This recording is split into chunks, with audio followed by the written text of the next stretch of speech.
And I think that property is one of the big tools the Matrix uses to enslave. To keep you in the system. Completely, man. You buy a $10 million house in whatever country, you don't want to piss off the government of that country. Yeah, but because you'll lose that house. Saying that, I know you bounce everywhere for different locations. Yeah.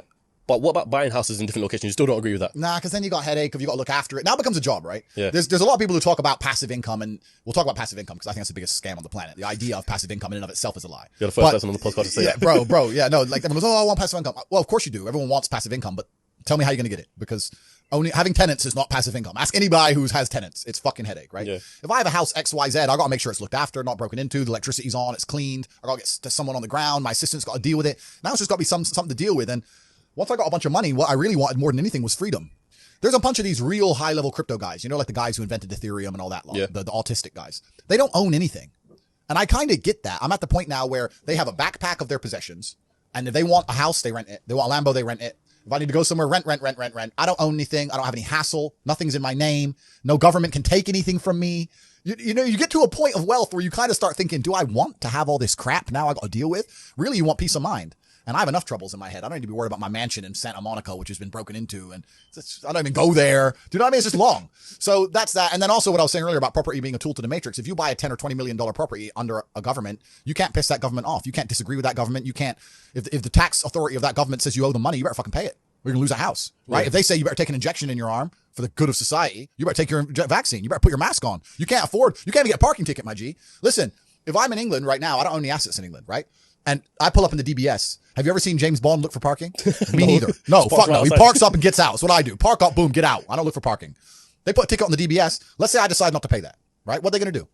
I don't have any assets in the UK. They're going to make a bunch of letters, send it to a bailiff. Bailiff's going to drive around the UK. I don't even live here. Boom, it's over, right? If I had a £20 million house, eventually it's going to go, the 60 pound becomes 120, 120 becomes 240. Yeah, bailiff comes, $2 grand, $3 grand, boom, boom, boom. Gets to the point where they're going to take my £20 million house off me. Maybe it takes 3 years, but they will, over a parking ticket. So by buying that property, you're now giving you're giving the government a way to hurt you. You're giving them a leverage over you. And I'm at the point of wealth now. I have enough hidden money where I don't want any government to have any leverage over me. I want government to say, Andrew, we don't like you. And me say, get fucked.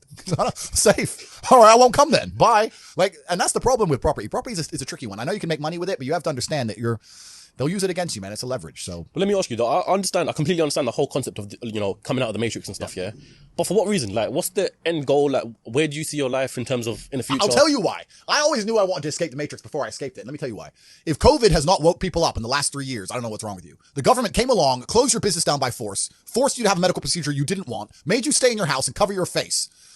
Because of something with a 99.9% fucking survival rate. They come along and literally broke every single rule. They broke the Geneva Human Rights Convention. Every single law that they wrote themselves, they just broke them all under the guise of safety. More people committed suicide from mental health issues, or more people died from missed doctor's appointments for real diseases because of this crap. They came along and did it because they were told to by someone above the government, because the government's not even in charge of anything. And now they've gone back to normal. Everyone thinks they're not going to do it again for some other reason. You think across the next 30 years they're not going to come back with some new shit? Fuck them. Next time, when they come along with this crap, I'm out. I'm bouncing. See ya. When they did this, I went to Sweden. Sweden was open the whole time. Sweden never locked down. I was in clubs in Stockholm while everyone else was here locked in their houses clapping for the NHS like a jackass. I was in the nightclub. No masks, no vaccine, no lockdown, nothing. Run around with Swedish chicks. So I just run to freedom, right? But if I had, let's say, a big property within the UK, I can't just say fuck the UK. Yeah. So once you escape the Matrix and you try and find a way to get your wealth outside of the system, then you can exist geographically anywhere. And once you can do that, then laws don't really apply to you. If they made a law in the UK I was unhappy with, I'd just leave.